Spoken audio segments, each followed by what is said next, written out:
My lead animator has been hard at work creating the animations I need to implement Osana's confession cutscene. The animations are about 99% finished, but still need 2 or 3 minor adjustments before they can go into the game.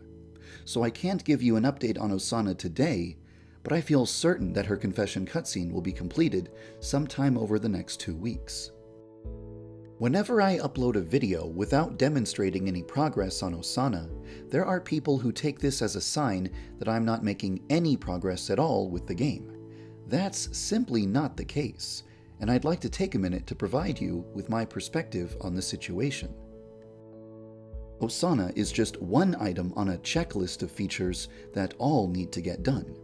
My long-term goal is to make Yandere Simulator graduate from being a debug build for testing purposes to a true demo that effectively demonstrates what the final game is meant to be like. A lot more than just Osana is required to meet this criteria. Whenever I'm not working on Osana, I'm chipping away at the other features on that checklist. From my perspective, it doesn't really matter what order the checklist is completed in. Osana could be first, or last, or somewhere in the middle. To me, the most important thing is to always make progress on some part of the checklist, which is exactly what I've been doing for the past year. To measure the game's rate of progress on Osana alone would be a terrible logical fallacy, because you'd be ignoring all of the rapid progress I've been making on other aspects of the game. While waiting for Osana's animations, I've been chewing through as much of the checklist as possible. Some of the things I've accomplished are minor improvements, and other things are quite significant. In this video, I'm going to list many of the things I achieved over the past 2 weeks, in no particular order. Missing person posters will now appear in school after a character goes missing. The school nurse has been given proper AI. She can now react to murder, apprehend yandere-chan, be killed, etc. A student who is late for class will now run to their classroom instead of walking slowly. Students will now react differently to compliments from yandere-chan depending on yandere-chan's reputation.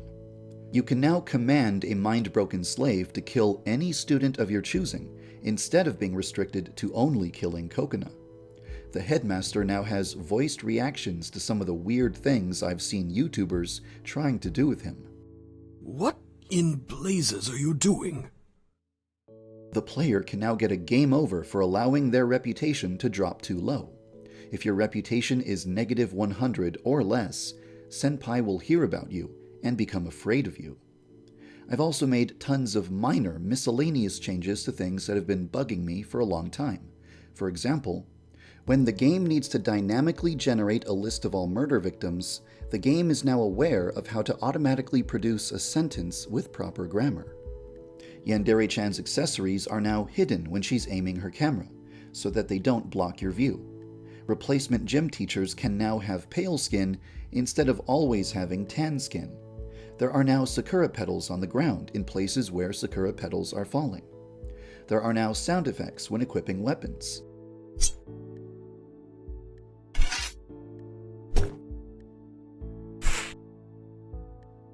These are just a few of the changes in the latest build.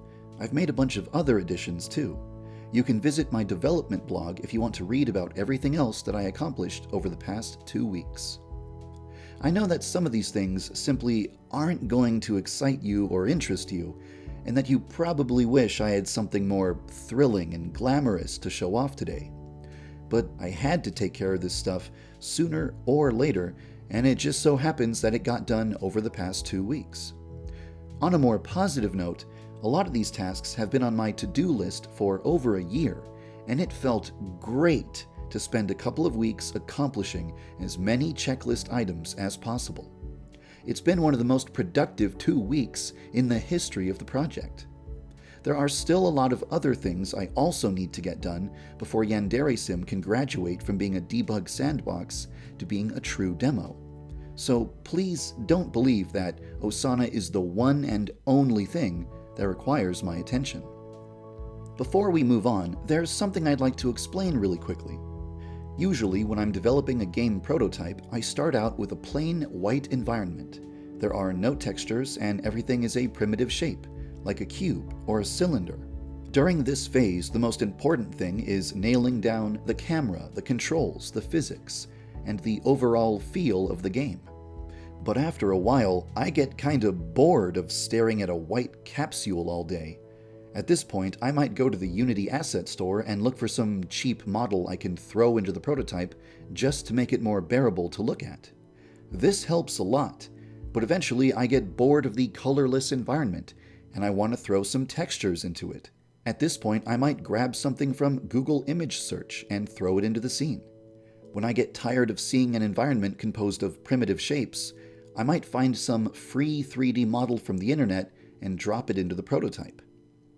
Now, it's common sense that you can't sell a game containing assets you don't own the rights to. So, obviously, anything that was downloaded from the internet is merely a temporary placeholder that was always intended to be replaced at some point in the future.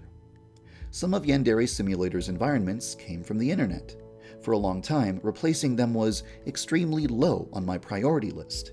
But now that we are rapidly approaching the day when Yandere Simulator will shed its status as a debug sandbox and graduate into a true demo, it has become a higher priority to replace all temporary placeholder assets.